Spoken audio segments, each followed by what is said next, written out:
All right, gang. Coach Tim here. It is the last day of April. Flew by, but it brought the hot weather with it. We had no in between. Went from snowing to 80 degrees, but you know what? We'll take it. It's better than, I think it's better than being cold. Guys, it's Tuesday. So we like long aerobic capacity work on Tuesdays.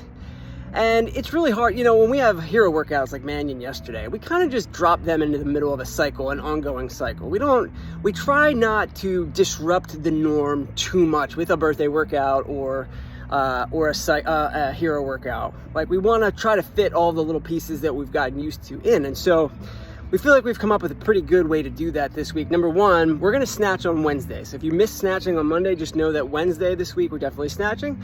Today, look, you got two bookended 1,000-meter rows, but the overall length of this workout today, Tuesday, is shorter than what we're used to on a Tuesday, but still has that aerobic capacity feel. And so, you know, it's absolutely still appropriate. If anything, it's more appropriate if you also did Mannion to do this workout today. And here's why. And this is 100%. Laura and I was just like our opinion about it. I'm not, it's a little bit of bro science, but the two movements where you're going to use your legs most today are obviously the row and the burpee box jump over, but neither of those are directly squats, right? They're not loaded squats. And so it has always been our experience that doing things like that the day after squatting kind of breaks up the lactic acid a little bit. It doesn't feel like, you know, it kind of actually loosens you up a little bit. And I am willing to hear that that's not the case for you, but definitely felt like that. I'm speaking to you from the future, right? I did Mannion Sunday. I'm talking to you on Monday, having done the workout you're going to do on Tuesday. And I felt like it did exactly that. But let's talk about it. Like, how do we strategize this one? Because there's definitely a strategy. The workout is ostensibly, it is 4 time bookends, buy-in and cash out 1,000-meter row. And in between, it's 20 burpee box jump overs, 50 toes to bar, 20 more burpee box jump overs. So I got to tell you, this was highly, what's the word I'm looking for? Inspired by the quarterfinals last week. And I apologize to you quarterfinalists. We got more burpee box jump overs today, but think about what we did, you quarterfinalists and even everybody else, because we programmed some of those workouts.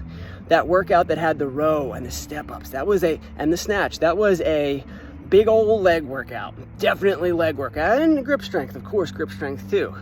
But then the next day, the quarterfinalists had to do a bunch of wall balls and a bunch of burpee box jump overs when their legs were already sore. That was the madness that was quarterfinals this year. And so yesterday, you did Mannion. Today, you got rowing and burpee box jump overs. And how do we get through it? Number one, your first row is not going to be your fastest row. So I hope a bunch of you guys did the Thursday workout last week where we rowed 500-meter intervals, because we can use that to our advantage today. Your first row, think of it as being a solid 8 to 15 cals per hour or meters per 500 slower than whatever your 500-meter sprint was. So you should be expecting your first 1,000 meters today to be slower, right? But not crazy slower. Like I said, about 8 to 15 seconds per 500 slower than whatever you were doing last Thursday. Slow, like competitive, like, you know, but competitive, but not stupid, because you do have a bunch of other stuff to do. And then when you get to those burpee box jump overs, you'll feel it. Did I save enough energy on the row or not? And you have to kind of move through the burpee box jump overs with intent.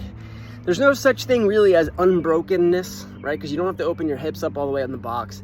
You're just gonna you're gonna hit your chest to the ground on either side. And you're just gonna kind of make sure that you're constantly moving and getting ready for that next rep. And then the toes to bar come. And the toes to bar are gonna be different for everyone. But if you have toes to bar, break them up early and often before you feel like you have to, because today's a pretty big core workout too, right? After that, you're gonna have, well, let's go back, let's hold on to toes to bar. I broke them up as 10s today. And I think some people can get away with like 15, maybe 20 on the high end. But for the most part, I just want you to settle into something that you can do 5 of. Those of you who are used to doing singles, you know, we can maintain singles today, but only if those have intent as well. Like, don't walk away for long periods of time.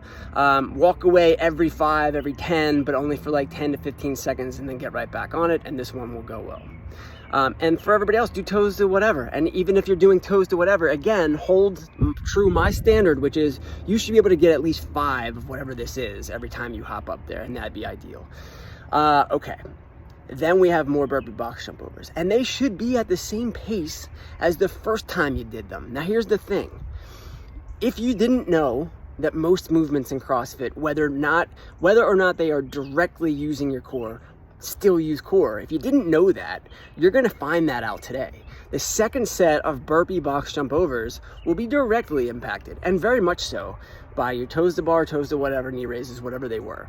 You will feel the loss of core, or the fatigued core that you have, and you'll have to work through that, but still try to move at the same pace. Now, here's where things get interesting. Here's the difference maker today. Your last row. You'll be really fatigued at this point. You will not want to row, but you know, and you can work based on your Thursday intervals from last week.